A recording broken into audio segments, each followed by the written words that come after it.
vamos a visitar el Kriging ordinario, pero antes de eso vamos a visitar un poco el Kriging simple. Entonces, lo más importante del Kriging simple es que asumíamos que la media era completamente constante y conocida. El punto más importante es que asumimos que la conocemos en cualquier parte del depósito. De fondo, si estamos en esta zona, vamos a asumir que el valor esperado de la función aleatoria en esa ubicación va a ser igual a este valor conocido m, y en cualquier punto del depósito siempre vale m. Y luego, debido a la condición de INSECO, nos dimos cuenta que el factor a tenía que ser algo así como 1 menos la suma de los pesos, de modo de asegurarnos que el valor estimado menos el valor verdadero por Kriging simple fuera igual a 0. Y que al final del día el estimador por Kriging simple tenía una forma del estilo la suma de los valores donde uno los conoce más 1 menos la suma de los pesos por el valor de la media. Y que este factor de fondo habla de la importancia de los datos y que este otro factor nos habla un poco de la relevancia de la media. Y bueno, eso con el Kriging simple, y nos dimos cuenta, bueno, lo conversamos un poco, y que en general, de fondo, lo que implica esta forma es que cuando uno está en una estimación, por ejemplo, en una dimensión, imaginémonos que la media es esta que está en este gráfico acá, ahí, esa línea. Cuando estoy cerca de los datos, voy a aparecerme en los datos, pero cuando me alejo de los datos, voy a converger al valor de la media, ¿ya? So, por ejemplo, acá puede que baje la media, después suba el dato y después del dato vuelva a la media, ¿ok? Entonces tiene que ver con este peso. Ya lo que vamos a ver hoy día es un poco distinto. Vamos a ver el Kriging ordinario, tiene una hipótesis diferente y eso genera bastantes diferencias con respecto al Kriging simple. Entonces, punto principal es que ahora nuestra hipótesis va a ser un poco diferente. Vamos a pensar que el valor de la media de la variable regionalizada, vamos a asumir que no lo conocemos, es desconocida, que este valor realmente no sabemos cuál es, ¿ya? No sabemos cuál es el valor de m. Y esta hipótesis permite adaptar el Kriging a situaciones donde existen cambios locales. No nos permite que de fondo la media pueda variar de un lugar a otro en el espacio. Por otro lado, uno puede resolver el sistema tanto con variograma como con covarianza. ¿Qué es lo que pasa ahora? Si revisamos la condición de INSECO, nosotros lo que queremos es que este valor sea nulo. Y la forma del estimador normalmente va a ser lo mismo que siempre, ¿cierto? Va a ser un valorama, una combinación lineal de los valores donde uno los conoce. Y lo que queremos buscar es cuánto tiene que valer A para que se cumpla la condición de INSECO. Y en este caso, como M es un valor que yo no conozco, que es desconocido, la única forma de hacer de que no aparezca M en esta expresión, obligar que este valor de A sea nulo, y por otro lado, que M, que de fondo que es lo que acompaña a la M, que es la suma de los pesos menos 1 por M, que es esta parte de acá, para que no pueda aparecer en la ecuación, de fondo tiene que cumplirse que esto sea nulo. Y para que eso sea nulo, es equivalente a pensar que la suma de los pesos sea igual a 1. ¿Ok? Entonces, de fondo, ahora en el Kriging ordinario, dado que estamos asumiendo que M es desconocida, implica que el factor A, primero, ahora es nulo, y segundo, que hay una restricción sobre los pesos, y esa restricción es que su suma sea igual a 1. Todo de fondo para asegurar el INSECO y eliminar la expresión M de la expresión, ¿ya? Si ahora efectuamos la expansión de la expresión de la varianza del valor estimado menos el real, llegamos a una imagen análoga a la que teníamos antes, con tres grandes miembros o términos, digamos. El primero es la varianza del valor estimado, que se transforma en esta doble suma de las covarianzas, tal y cual lo realizábamos antes. El segundo término, que mide las covarianzas entre el valor estimado y el valor verdadero, y que se transforma en esta suma dada la forma de nuestro estimador, que es una combinación lineal. Y por último, la varianza del valor estimado, que corresponde a C de 0, que corresponde de fondo a la varianza de los datos. Entonces, recuerden siempre que nosotros tenemos por un lado la covarianza y por otro lado tenemos el variograma, ¿cierto? Y bajo ciertas condiciones, esto de acá va a ser C de 0, que va a ser el sigma cuadrado, ¿ya? Si uno va e intenta minimizar esta expresión, igual como lo hicimos para el caso del Kriging simple, con respecto a cada uno de los lambda, no necesariamente se va a cumplir la restricción que necesitamos por el tema INSECO. Para ello, lo que vamos a hacer es tratar de introducir una variable extra, que es un multiplicador de Lagrange, una variable mu, como si fuera otro peso, entre comillas, ¿ya? Otra de las variables que tú quieres de fondo con respecto a las cuales puede minimizar esta expresión, pero nos sirve para hacer que se cumpla esta condición y lo vamos a ver inmediatamente. Si uno toma la expresión previa y calcula las derivadas parciales por cada uno de los pesos asociados a las muestras disponibles, va a obtener las mismas ecuaciones que uno obtenía para el caso del Kriging simple, con la excepción de que ahora tenemos esta expresión de 2 mu. Y por otro lado, si uno hace la derivada parcial con respecto a mu, vamos a obtener esta expresión, que es justamente la que queremos que se cumpla, ¿ok? Entonces eso nos va a implicar construir un sistema que dé cuenta de todo este tema. Lo vamos a ver matricialmente inmediatamente. Entonces, por un lado, es muy similar al caso del Kriging simple. Tenemos una matriz que mide las correlaciones entre los datos y esta mide las correlaciones o las covariancias de fondo entre los datos y el valor a estimar. Y la estructura es parecida, ¿cierto? Por acá tenemos todas las covariancias entre los datos, acá tenemos un vector solución asociado a cada una de las ubicaciones de los datos y acá una covarianza entre cada dato y sitio a estimar. Lo nuevo que aparece es una fila nueva y una columna nueva, ¿cierto? Entonces, si ustedes se fijan, cuando multiplicamos esta fila por el vector, nos va a generar que la suma de los pesos, y por este lado está el 1, sea igual a 1. Y eso nos ayuda a cumplir la restricción. De fondo, esta fila por esta columna nos genera la restricción, que se cumpla la restricción de la suma de los lambda igual a 1. De fondo, lo que estamos haciendo es buscar los pesos sujetos a esta restricción. Bien, eso con el Kriging ordinario y su sistema. O sea, básicamente, si tienen que hacer un Kriging ordinario en lugar de un simple, hacen el mismo sistema que hacían antes, a excepción que ahora le van a agregar una fila completa de puros 1 con un 0 al final y una columna adicional de puros 1 y 0 al final. Básicamente para que se cumpla la restricción de insesgo, que la suma de los pesos sea igual a 1. También se puede escribir en términos de variograma y análogo, un poco usando la misma relación que existieran, pero un poco más flexible en términos de algunas situaciones de variogramas que pueden no estar acotados. Bien, ¿y cómo es el estimador? El estimador, dado que para que se cumpla la condición de insesgo A es nulo y no tengo una media conocida y no quiero que aparezca en la fórmula del estimador porque es desconocida, el estimador es bien simple, la combinación lineal de los valores. Y la varianza de Kriging para el caso del Kriging ordinario es análoga a la de Kriging simple. De fondo va a ser sigma 0, C0 menos este término, y esto es igual a la de Kriging simple, a excepción que se le resta este valor. ¿Y cuál es el punto? Que este valor en general es negativo, por lo cual este valor al final del día va a entregar unas varianzas de Kriging ordinario en general más altas que las de Kriging simple, y que da cuenta de fondo de que no conocemos el valor de la media. También uno se ocupa de la relación entre las covarianzas y el variograma, puede escribir la varianza de Kriging ordinario de esta forma. Ahora sí. Ok, tenemos 3 datos y lo que queremos hacer es encontrar cuál es el valor estimado y la varianza de Kriging ordinario en este punto. Entonces, el primer paso va a ser calcular las distancias entre cada uno de los datos y el sitio a estimar, lo cual vamos a ocupar en el lado derecho del sistema. Y por otro lado, tenemos que calcular las distancias entre cada uno de los datos. La distancia entre el dato 1 y 2, entre el 2 y el 3, y el 1 y el 3, para poder construir el lado izquierdo, donde tenemos las covarianzas entre cada uno de los datos. Ya teniendo las distancias, es posible, considerando que ya sabemos un variograma, en este caso es un variograma de tipo esférico, ¿cierto? De alcance 6 metros y de meseta máxima igual a 1, ¿ya? De fondo, C de 0 vale 1 en este caso. Y eso que es análogo a sigma cuadrado en este caso. Bien, y lo que vamos a hacer es buscar cuántos son los ponderadores lambda 1, lambda 2 y lambda 3. Para ello, vamos a partir recordando un poco el sistema de Kriging ordinario, el cual es muy parecido al del Kriging simple, a excepción de que se le agrega el parámetro de Lagrange y una forma de incorporar la restricción de que la suma de los pesos sea igual a 1 por la restricción de insesgo que andamos buscando que se cumpla.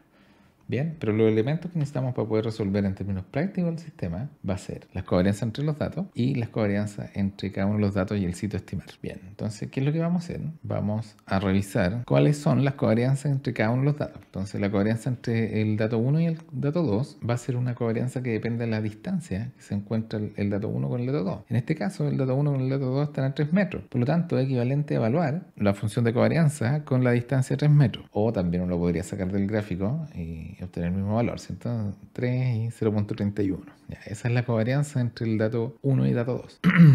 La covarianza en caso 1 y 3 están, entre la muestra 1 y 3 están a 5 metros, y si uno lo evalúa en esta expresión, va a obtener un resultado de 0,04. ¿Okay? Que es lo mismo que haber llegado a este punto, haber visto en el gráfico y el valor de la covarianza. De modo análogo, el 2 con el 3 están a 4 metros, por lo tanto su evaluación nos entrega un valor de 0,15. Recuerden que a veces uno dice la covarianza entre el dato 1 y 2, pero al final del día no puede haber una covarianza entre dos datos, sino que estamos haciendo el modelo de covarianza entre las variables aleatorias a esta distancia, nos entrega este valor, ¿ya? Entonces, a 4 metros 0,15, 5 metros 0,04 y esto a 0,31. Entre los datos y el sitio estimar es exactamente lo mismo. Ahora, entre el 0 y 1 está a 2 metros, por lo tanto evalúo en mi covarianza y me va a dar un valor de 0,52. Y el otro caso que estaba a 4 metros ya lo tenía evaluado y que era el numerito del 0,15. ¿Okay? Y con eso ya tengo todos los ingredientes para construir tanto el lado izquierdo como el lado derecho del sistema. Básicamente lo que vamos a hacer es reemplazar, en el caso del Kriging, vamos a reemplazar los valores por esto donde corresponda, ¿ya? Y es importante acá mantener el orden, ¿ya? Cuando ustedes construyen estos sistemas, mantengan el orden entre las variables, de fondo la muestra 1 con la muestra 1, 2, 2, 3, 3, en el lado izquierdo y en el lado derecho. Si se confunden,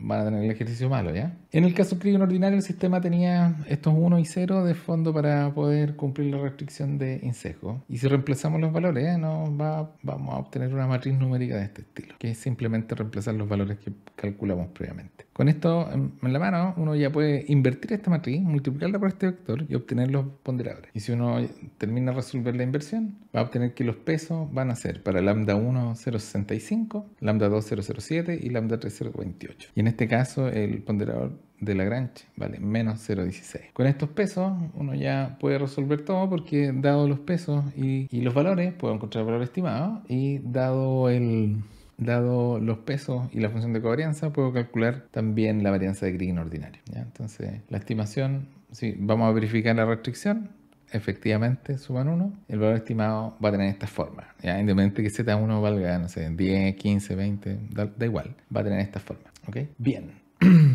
Y la varianza de Kriging ordinario va a ser la siguiente, va a ser C0 menos la suma de los pesos de cada una de las muestras con respecto por la covarianza entre cada una entre la distancia, para la distancia entre los datos y el sitio estimar, menos el parámetro de Lagrange. Y eso nos da un valor de 0,75 si reemplazamos cada uno de los términos. Bien, vamos a tratar de ver las diferencias entre el Kriging simple y ordinario.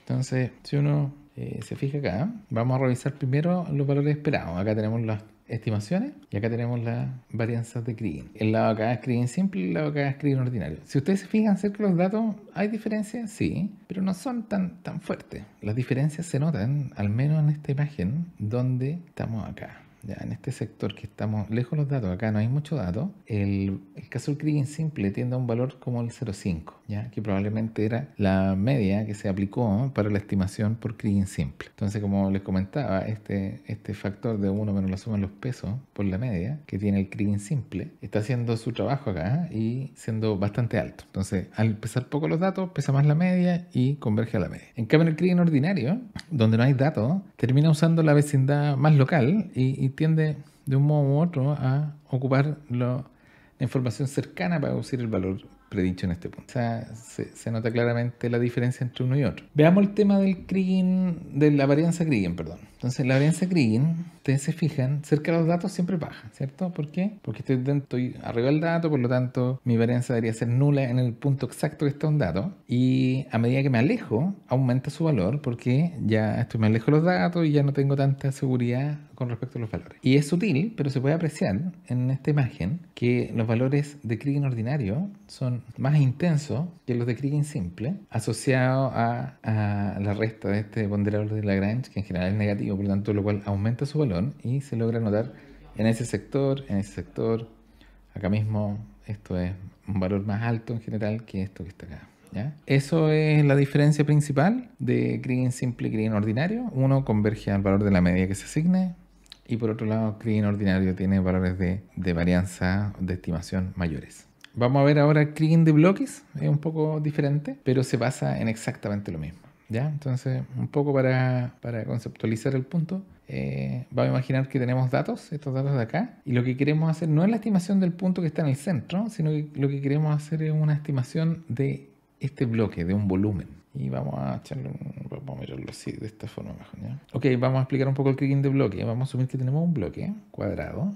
Oh, perdón, me quedo muy feo. ¿ya? Un bloque cuadrado, el cual está discretizado en un set de ubicaciones puntuales, ¿ok? Y vamos a imaginar que este bloque B o un volumen B lo discretice en m puntos en su interior, ¿ya? En n ubicaciones que las vamos a considerar puntual. Entonces, el valor verdadero y desconocido de la ley de ese bloque o volumen B va a ser el promedio de los valores puntuales, ¿cierto? Que están en su interior, ¿cierto? Para todos los X que pertenecen a B, ¿cierto? De esta suma. Y si uno está en el contexto de, no conocemos los valores verdaderos, pero sí tenemos algunas muestras, por ejemplo, muestra acá, muestra allá, muestra acá, muestra acá. Vamos a imaginar que tenemos n muestras. Uno puede pensar que el valor estimado de z de b, un valor predicho de z de b, usando la información, estas n muestras que dibujé en azul, sería algo así como el promedio de, estos son m puntos discretizados, ¿ya? M puntos discretizados de, ahora no los valores verdaderos, sino de un set de estimaciones en cada uno de estos puntitos en su interior. ¿Qué quiere decir esto? En fondo que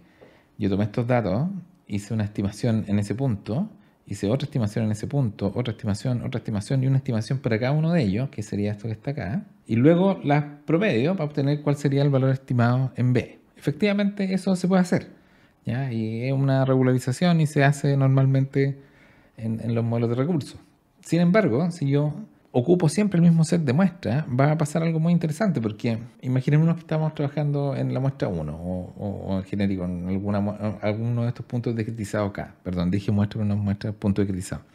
Imaginemos que estamos pensando en este punto discretizado en particular. Entonces, ese punto, la estimación en ese punto discretizado particular va a ser una combinación lineal, ¿cierto? Por los datos. Sabemos que hay n datos, que son esos de azules. Y estos pesos dependen de qué punto discretizado estoy trabajando, por eso le voy a poner acá una K, ¿ok? Ya. ¿Y qué es lo que vamos a hacer ahora? ¿Qué pasa si ahora yo pienso en otro punto, no en el punto K, sino en el punto 1? También va a tener esta misma forma y va a ocupar los mismos datos. Y si recuerdo, para obtener los lambda, básicamente era un sistema que relacionaba los datos, ¿cierto? Por un vector de unos pesos, y al otro lado tenía el vector de los datos con la ubicación a estimar, que en este caso sería el punto K o el punto discretizado K en su interior. Por lo tanto, lambda asociado a la ubicación K, digamos, va a ser siempre la inversa por este vector de las covarianzas entre cada uno de los datos y en azul con respecto al punto K. Por lo tanto, uno se va a dar cuenta que para todas estas estimaciones, esta inversión es común, ¿ya? Y lo que uno puede escribir esto ahora como el C sub I J a la menos 1 por el C I K, por un vector ahora de los valores de los datos, ¿ya? Entonces, uno se puede dar cuenta de que las estimaciones puntuales de los puntos discretizados en su interior son de este estilo. Por lo tanto, uno puede simplemente ver que el promedio, o lo mismo que la estimación del Z del bloque completo, va a ser simplemente el promedio sobre los puntos discretizados de algo así como Z sub I por C sub IK por Z sub I. ¿Ok?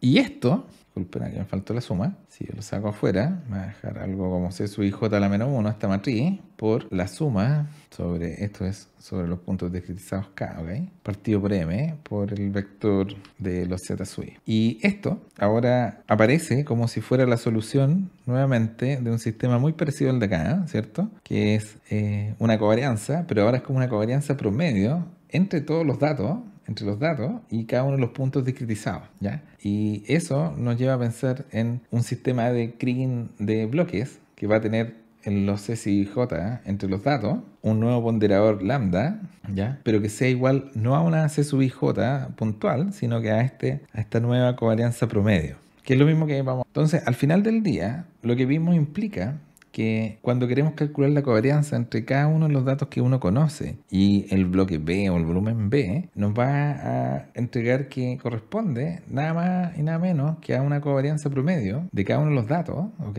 O de los datos que uno tiene con respecto a cada uno de los puntos discretizados al interior del bloque. Y eso genera un sistema que es muy parecido al puntual, donde la única diferencia va a corresponder al lado derecho, ¿ya? Si ustedes se fijan en el lado izquierdo es exactamente el mismo. Son las covarianzas entre los datos más la restricción en el caso Kriging ordinario. Acá tenemos los pesos, acá vamos a tener pesos, pero que son de bloque. Y en el lado derecho, en lugar de tener las covarianzas entre cada uno de los datos y un punto a estimar, que era el X0 antes. Ahora lo que vamos a tener es la covarianza promedio de los datos con respecto a cada uno de los puntos que discretizan el bloque. Entonces, en fondo voy a calcular todo el set de covarianzas, saca el promedio y se resuelve una vez se invierte el sistema. Y esa es la economía del kriging de bloque, básicamente. Los ponderadores y la varianza de kriging consideran primero los aspectos geométricos, ¿ya? Que son las distancias entre el sitio estimar y los datos, y las distancias entre los datos. Eso es muy bueno. La continuidad espacial, dado en la función de covarianza, y ahí se incorpora todo lo que hemos conversado: anisotropía, formas, efectos PEPA, continuidades, etc. Lo que sí, no toman en cuenta la información local. El sistema se puede resolver si yo tengo esta configuración de datos, ¿ok? Y requiero estimar el valor acá.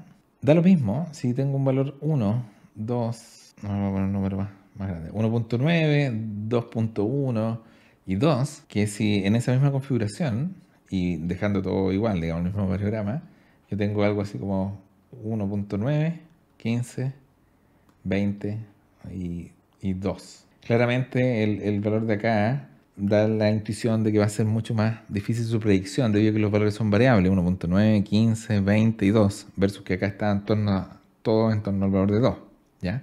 Entonces, son indiferentes a lo que conversamos que se llama el efecto proporcional. De fondo, que a veces los valores más altos, cuando tienen valores más altos, tienden a tener también mayor variabilidad o mayor varianza, ¿ya? De fondo, acá los valores bajos son más tranquilos y los valores altos son un poco más erráticos. Y esto es muy común en las leyes de cobre, cualquier elemento que uno estima, ¿eh? En general, es muy común. Entonces, ese es uno de los temas que da un poco de lata, o que es una de las deficiencias del kriging, que al final del día, al interior de una unidad de estimación, tú puedes tener variaciones locales en términos de variabilidad local. De fondo, que en este sector tiendan a ser un poquito más tranquilos los datos y en este otro sector los datos tienden a ser un poco más variables. La varianza de kriging no ve nunca los datos. Recuerden la expresión, tanto en simple como ordinario, en ninguna parte aparece el z, ¿ya? En ninguna parte calculamos una varianza local de z. Siempre asumíamos el variograma, que obviamente depende de los datos, pero no va a dar cuenta de estos efectos quizás de mayores dispersión en un sector que en otro. Bien, vamos a revisar rápidamente algunas propiedades del kriging. Este es un efecto de la distancia, o sea, si uno está simétrico, ¿ya? Aquí este es el punto a estimar y todos estos datos están a la misma distancia, todos los ponderadores valen exactamente lo mismo. Y si uno de estos datos se aleja, acá disminuye su ponderación, y también, como ahora está menos informado porque tiene un dato más lejano, su varianza de kriging va a aumentar y obtienen mayor peso relativo estos dos datos. Es interesante porque estos dos datos de algún modo u otro están más cercanos a la zona que falta información y por ello entrega una ponderación mayor.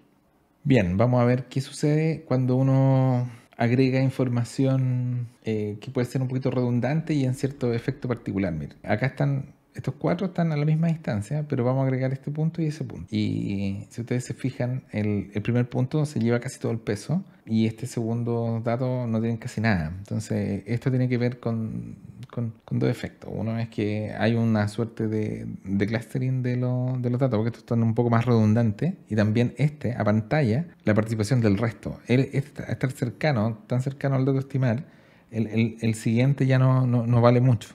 Bueno, acá hay otro ejemplo con anisotropía. De fondo, si uno pone datos más anisotrópicos en esta dirección, ya que uno cree que hay mayor continuidad en esta dirección, los datos que estén en esa dirección en términos relativos con el punto a estimar van a obtener mayores ponderaciones. Acá es lo mismo un poco el efecto del de clustering.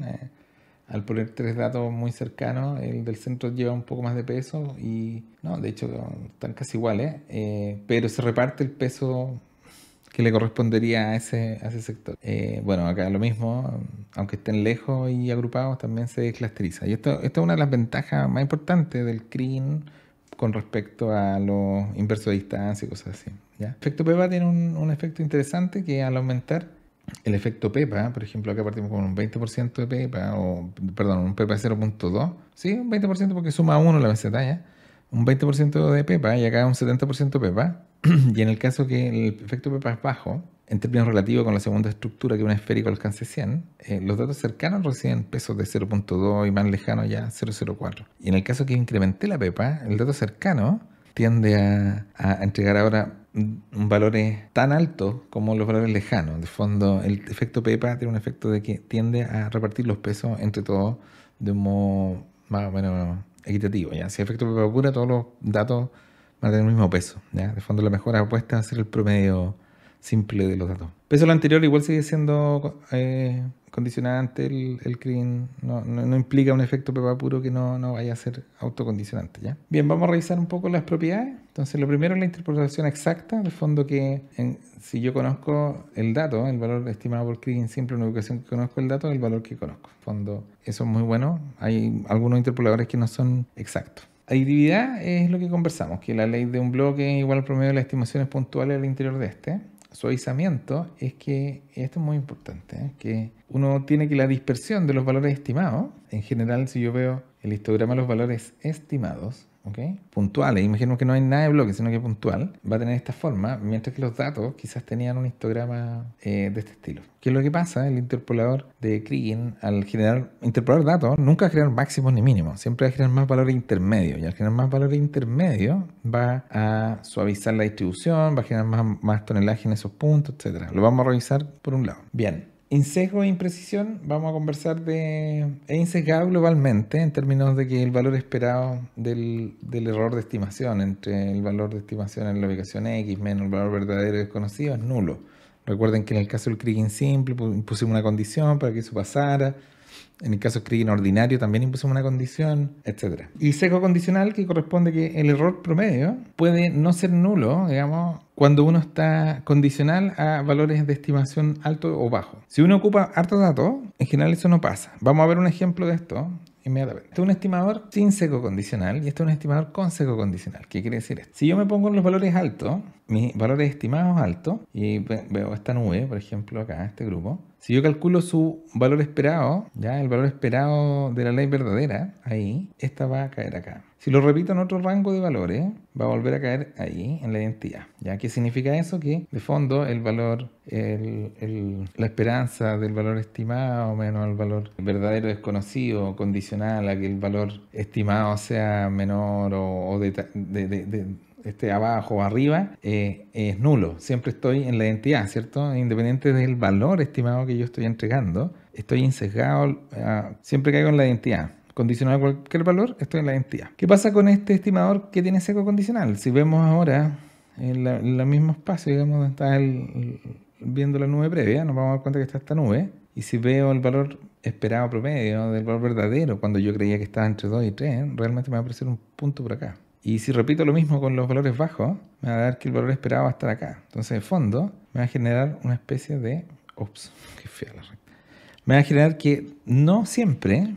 Dependiendo de dónde estoy, no voy a estar en la identidad, voy a estar separado de la identidad. Y esto significa que este error ya no es nulo, que hay un sesgo que es condicional a ciertos valores. A valores altos tiendo a estimar, no sé, tiendo a sobre o subestimar mis valores. Y esto tiene una implicancia fuerte en términos de minería. Vamos a ver un ejemplo semi-real de cómo impacta esto. Entonces, este es el tema del sesgo condicional. Claro, y de fondo, ¿qué es lo que está pasando? Que yo estimo valores altos y realmente mis valores estimados son un poco más bajos, y cuando estimo valores bajos, realmente mis valores son un poco más altos. Entonces, esa diferencia puede ser crítica, pese a que globalmente, que sería como el centro de gravedad de esta nube, está acá en la identidad. De fondo, en promedio, el valor estimado menos el valor real y desconocido es nulo. De fondo, está insesgado globalmente, pero tiene sesgo condicional a ciertos valores de mis valores estimados. Ok. Y bueno, lo que conversamos, el centro de gravedad que corresponde al promedio de los dos va a estar en la identidad y significa que no hay sesgo global. Pero si yo lo veo condicional a alguna ley de corte en mis valores estimados, me voy a dar cuenta que, y puedo imaginarme que, no sé, de aquí para acá va a ir a botadero, digamos, según mi predicción, ¿ya? Pero la verdad es que estoy generando una decisión no completamente buena, porque hay una fracción de valores que pueden haber estado sobre la ley de corte y que el valor es verdadero y lo estoy enviando a botadero, ¿ya? Y claramente la ley media estimada es menor que la ley verdadera. Entonces aquí puedo estar seleccionando incorrectamente. Lo mismo, sobre un umbral de corte que lo voy a mandar a proceso, también voy a estar mandando algunos valores verdaderos más bajos. Eso con el sesgo condicional. Dejé un video de un ejemplo es para simulaciones, pero ahí se conversa un poco el tema de planta, botadero, proceso. Bien, veamos un poco las propiedades. Esta imagen es una imagen verdadera, ya completamente conocida del depósito. Con este nivel de información, si uno estima, va a obtener esta imagen. Y ustedes se van a dar cuenta que la estimación tiene mucho más valores intermedios, valores entre 0,8 que lo que tiene esta imagen. Aquí hay que tener ojo porque este efecto de suavizamiento es la suma de dos aspectos, ¿cierto? Uno es el suavizamiento propio, el kriging. Kriging, sí, aunque sea puntual, aunque yo tenga harto datos, siempre voy a suavizar, porque siempre estoy interpolando, nunca generando valores, nunca llego a los máximos ni mínimos, siempre interpolo. Y por otro lado, este efecto se ve acentuado por el efecto información. De fondo, cuando yo tengo poca información, genero más sectores que requieren mayores interpolaciones. Hay interpolaciones a distancias mayores, y eso implica adicionalmente más suavizamiento.